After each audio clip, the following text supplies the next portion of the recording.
À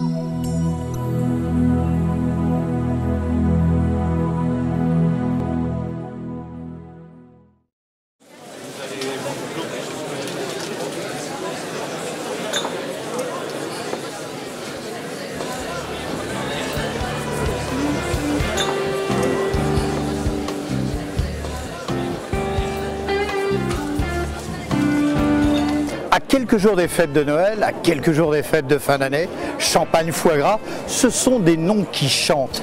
Des noms qui chantent, des noms qui vont vous faire plaisir lorsque vous les verrez en particulier dans vos verres et dans vos assiettes. Alors, rendez-vous au 3e salon champagne et foie gras, les salons Vinomédia à l'Espace Tête d'Or à Lyon.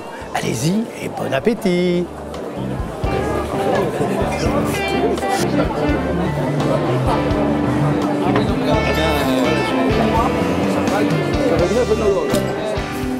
Pour cet après-midi de dégustation vin foie gras, Fabrice Sommier, meilleur ouvrier de France, chef sommelier du groupe Georges Blanc de Vaunat. Nous sommes sur un terroir assez granitique avec une maturité assez précoce. Alors, merci à vous. D'autres questions? On fait surtout des assemblages à partir du foie gras. On a une bulle qui est très fine, très délicate. C'est des jus blancs de blanc. Des professionnels, des artisans, bien entendu. Avec le Malbec. Un peu pour mettre ça, un peu. Et puis voilà, avec un petit jus. 2 heures avant de souper. Oui, avant le dîner. Avant le dîner, le souper c'est après. Le vin sous et on est... Alors, je suis viticulteur à Montbazillac et je représente le château Lauroli. Voilà. Je trouve qu'on ressent bien cette note de maïs. Puis bienvenue une fois encore dans les salons Vinomédia, champagne et foie gras. Mesdames et messieurs, sous vos applaudissements, merci à vous.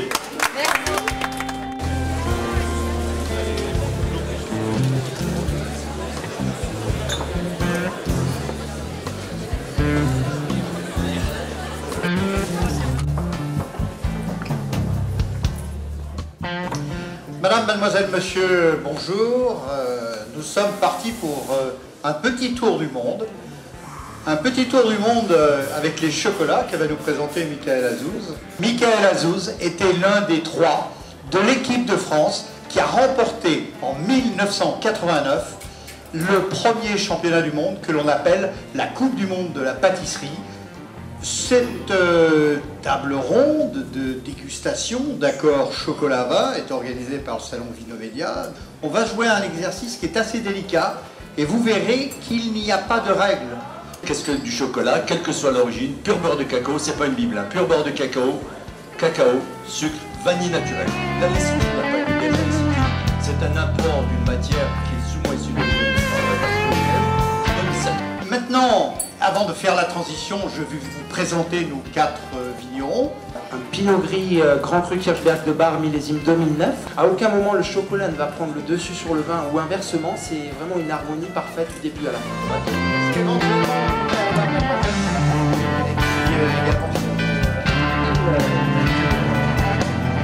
Donc pour moi une ganache c'est une basse crème. Jamais amené au-dessus de 70 degrés pour ne pas développer la caséine. La caséine Pas qu'elle coagule en plus. Exactement. On est à peu près à 30 hectos par hectare en moyenne. Et là je viens de regoûter avec ce vin un Brésil qui va aussi parfaitement. Merci et surtout, bonne fête de Noël, belle fête de fin d'année, avec beaucoup de gourmandises, beaucoup de bons vins, de bons chocolats et de bons foie gras. Merci, belle fin d'après-midi.